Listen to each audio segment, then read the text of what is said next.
NFL headlines. First headline, what do we have? Oh, the Azeez Al Shaair, I think that's how you pronounce his name, suspension. Yeah. Uh-huh. How do you feel about that, Dad? We saw the hit, huh? Yeah. I watched it again before this episode. So I'm a defensive player. Or I was always a defensive player, right? So I understand attacking with no holds barred, relentless abandon, running through someone and not to someone. You know, I did that my whole time I was playing. However, the times have changed. And they're protecting those quarterbacks a lot more than that they were ever protected when I was playing. And so, just looking at the hit, Azeez was cocked and loaded. He was ready for him to slide so he could. I don't want to say attack him. I'm hoping go over him, but it looked like he was going to hit him whether he slid or not. I agree, and that's just going to cost you money. Yeah, you know, and so I felt like it was worthy of a fine. If you don't know, he's been suspended 3 games. I didn't feel like it warranted a 3-game suspension.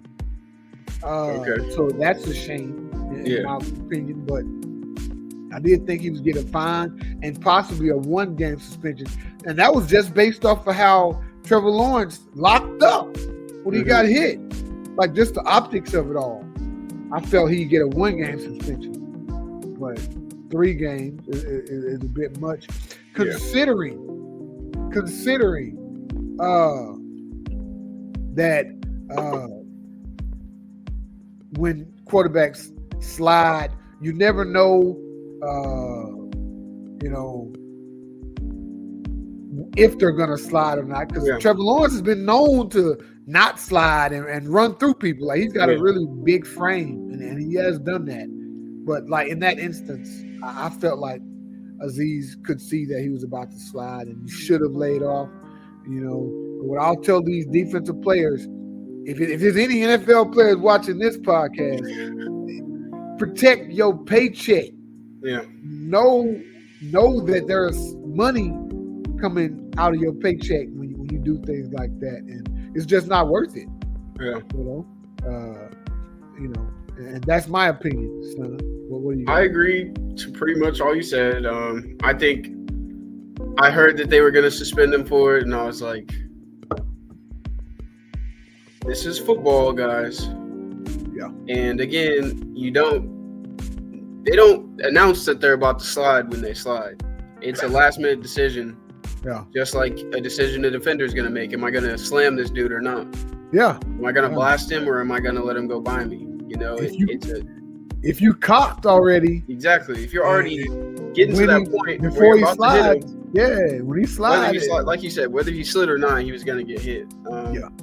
So I wasn't a fan of the suspension, but I do love my boy Trevor. And I'm not saying just because I love Trevor that I'm okay with the suspension. I'm not, but a game would have been fine to me. 3 games does seem like a little much, but Trevor is now on IR.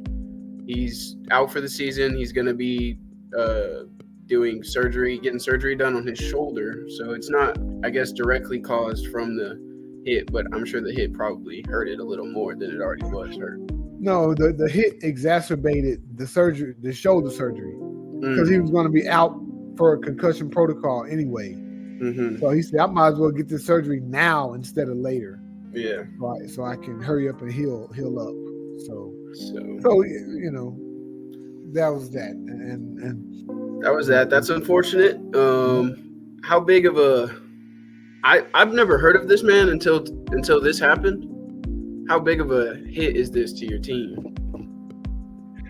Listen, as badly as Trevor Lawrence was playing, I didn't want to see Mac Jones coming to the game. Really? No, because the backup quarterback is always the scariest person on the field. Even You Mac don't Jones. plan for the backup quarterback. Yes. And you see he commits to carving us up.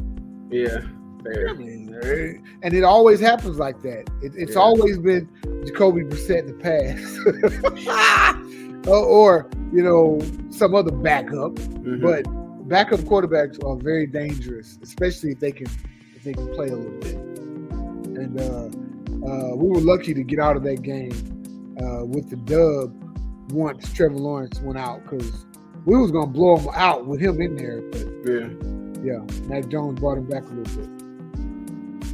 Well, next up, Bears fire Matt Eberflus. So we talked about the OC getting fired a few weeks ago, and how that would affect Caleb Williams. And so we felt like, as bad as they were playing, that it might have had a positive effect on them. But the head coach getting let go, all these changes, I think it's going to have an effect this season. Depending on who they get in there for the new head coach, it shouldn't have a long-term effect on. It shouldn't have a long-term negative effect on Caleb Williams. right. But yeah, what do you think, bro? Well, I'm happy. I'm looking forward to seeing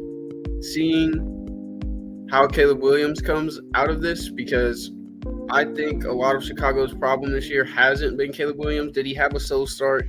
Yes. But he turned around and he's been playing great football still. I'm tired of seeing Caleb Williams slander. And I think this decision is going to show everybody that it was not Caleb's fault. I have some stuff written down here about the interim head coach for the Chicago Bears, Thomas Brown. Okay, but before you get to that, okay, I will just say Matt Eberflus, his record was 14-32, in a little over 3 years, or 2 years, almost 3 years, and so obviously, I think he was in over his head. And so, the last 3 hires that the Bears have made have been terrible hires. Yeah. So I have no confidence, and I'm saying this as a Bears fan growing up. I was a Mike Ditka, Buddy Ryan fan, Mike Singletary, Walter Payton, Refrigerator Perry. I was a fan in the 80s and 90s when I was growing up.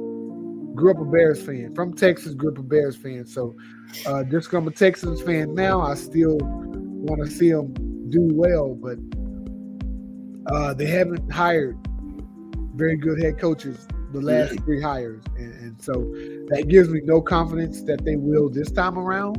Yeah. Although there may be like candidates out there that they just can't miss on. And that might be their saving grace. Yeah. Well, for the time being,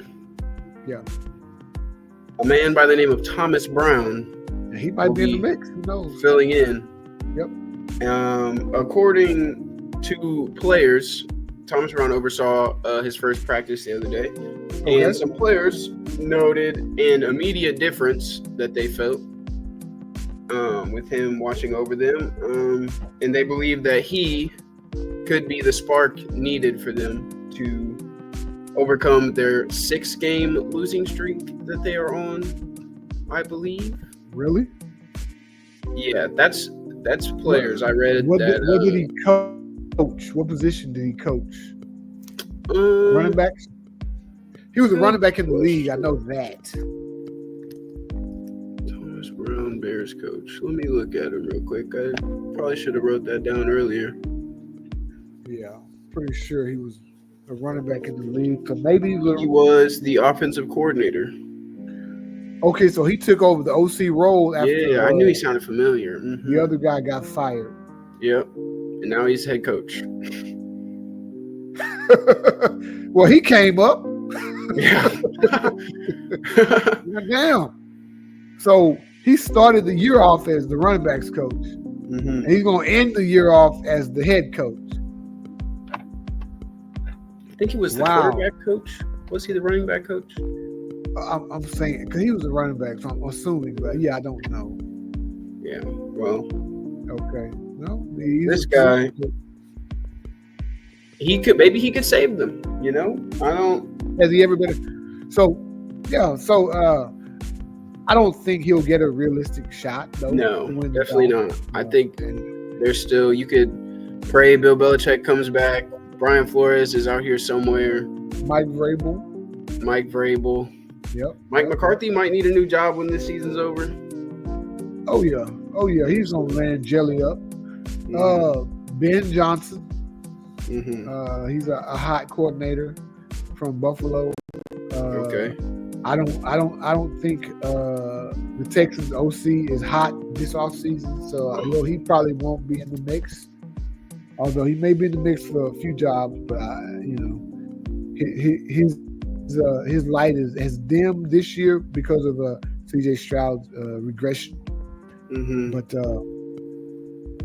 there may be one or two other guys out there that I'm not thinking of that can realistically have a shot at that job as well. Maybe Joe Brady, the Bills offensive coordinator. Joe Brady. Yeah. Okay, Ben Johnson is Detroit. Yeah, Detroit. Mm-hmm. Yeah, so Joe Brady, definitely Joe Brady. Mm-hmm. Ben Johnson and Joe Brady will have a shot. Any black coordinators out there with shots? I know we're probably looking at the defensive side of the ball. I can't think of any. Yeah, Aaron Glenn. Aaron Glenn should have a shot. Okay.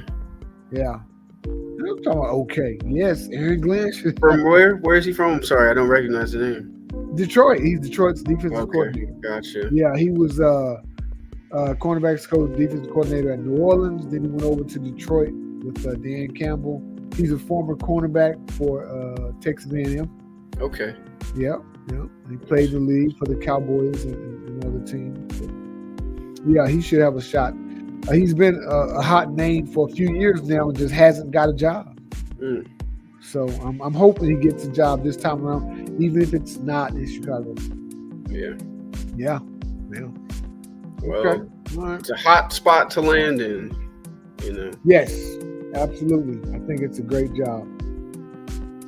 And let's look at our last NFL headline. Oof. Exciting one. Jameis being Jameis. Did I spell his name right? You spelled his name right, yeah. Jameis being Jameis. Hey, man. I mean, if nothing else, the boy is entertaining as He hell. He is. You know? And, my favorite thing about it all is we're losing games, yes, but Jameis Winston is showing us what happens to this offense when you get out there and you get the ball downfield. You get the ball in the receiver's hands. You connect on what you need to connect on. He posted, this is his stat line in the Denver game. 34. He went 34 for 58 pass attempts, He had 497 passing yards, 4 touchdowns, 3 interceptions, and 2 of those interceptions were pick sixes, one of which sealed the game for us. So he threw 6 touchdowns. Technically, yeah. And I saw something. You throw 6 touchdowns, then you lose. You throw 500. You throw for 500 yards, 6 touchdowns, and you lose. I saw something that said if you add the yards for those pick sixes to his total, he would have thrown for like 609 yards. Wow. Yeah. So if you'd have said that before the game started, that Jameis would throw for 500 yards and 3 touchdowns with y'all's defense, I would say, oh yeah, it's a Cleveland victory. Mm. What happened to the defense, bro? They're hurting, man. I don't know. I think last year our defense just dug their boots in the ground so hard for us And maybe it's just harder for him to do it this year. Maybe they can't replicate the same thing. They're probably just tired. They're hurting, and it's our offensive turn to shine, and it is shining. I don't know. Bo Nix is an animal. The Denver Broncos are not as bad of a team as I expected them to be when it came to this game. Yeah. Bo Nix is playing incredible. He is. But I thought, I expected y'all's D-line, especially Myles Garrett, to get to him at least once. Yeah. He wasn't sacked, was he? Not to my knowledge, or at least not by Myles Garrett. I do not believe so. I will look right now. That's a shame. Like, is Denver's O-line that good? Are they O-tackles? Huh? Yeah, he wasn't sacked. He got picked off twice, but he did not take a sack at all. So it could be a combination of him getting the ball out really, really fast, or the O-line just blocking the hell out of y'all. Yeah. Well, Jameis Winston also did something incredible Monday night against the Denver Broncos. He broke the record, the Browns' single-game passing yard record. Oh, wow. Previously, it was 457, and Jameis broke it in the fourth quarter once he hit 460, but it's set now at 497. Wow. Look at Jameis. He also being Jameis. Connected with Jerry Jeudy 9 times, and Jerry Jeudy ended the game with 235 yards and 1 touchdown. Is that not a Cleveland Browns receiving record? That may be. Like that's 2 records in one game. Like Deshaun Watson had the reverse record. He had the lowest yards in a game.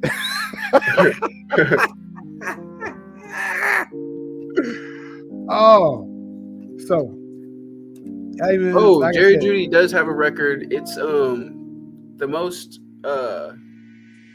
receiving yards against your former team. Mm-hmm. There you go. I did hear that. Bro. There you go. 2 record breaks in a night, and we still lose. What?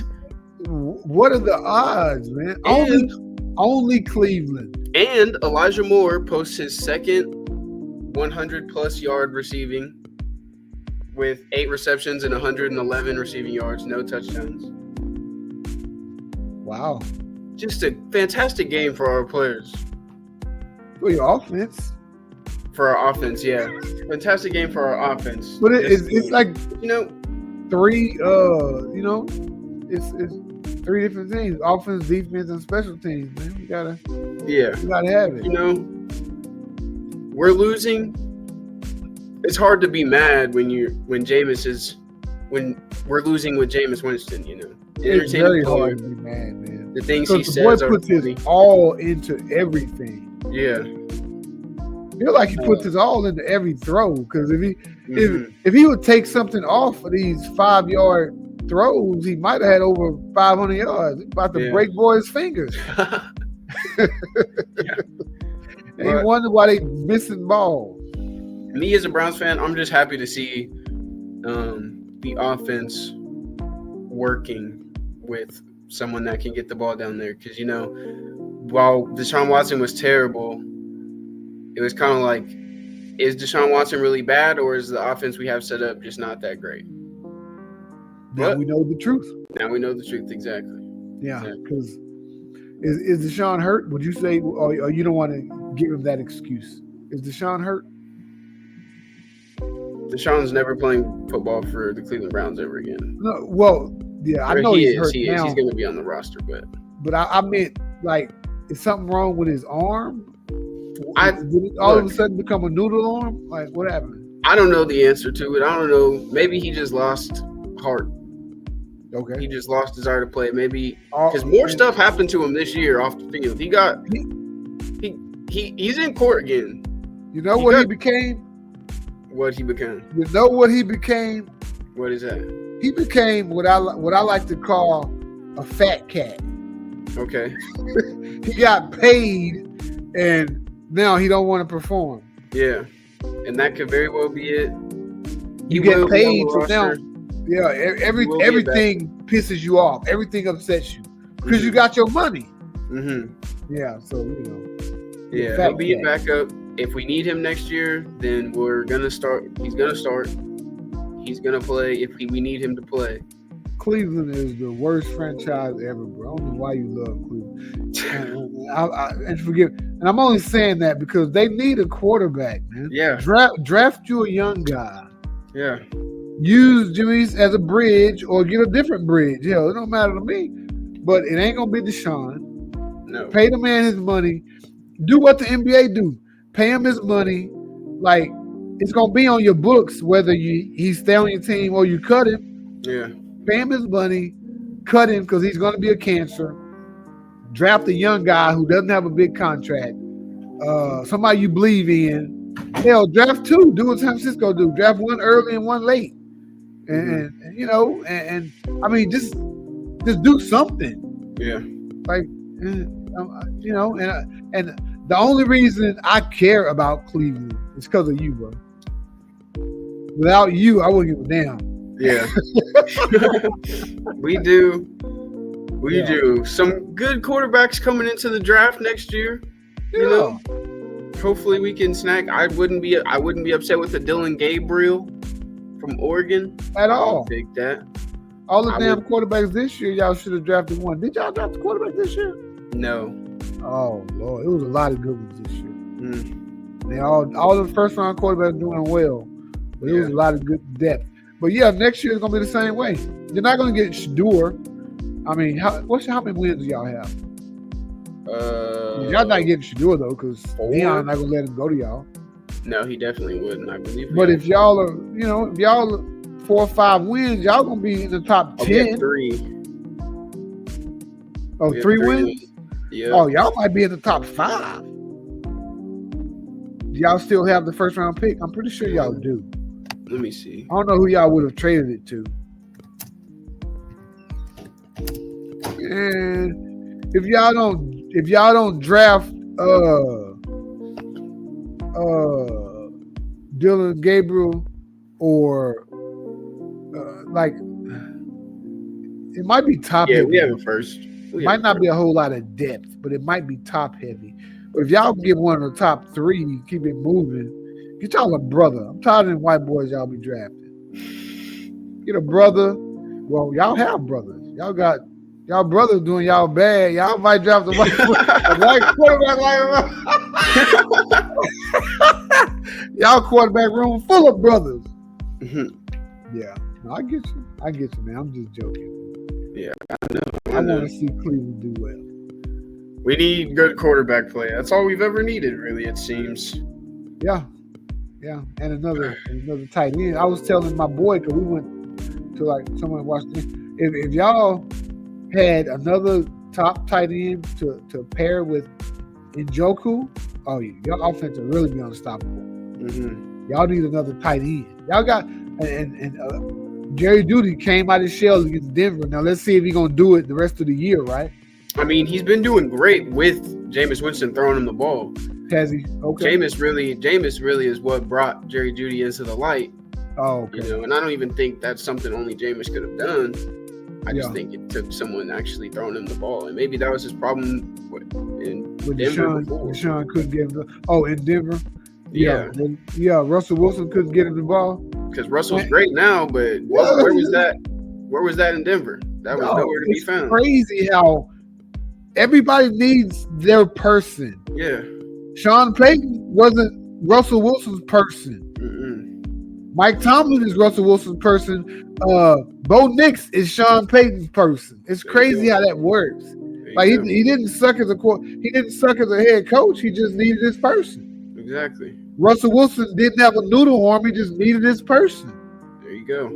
Yeah, that's crazy how that works.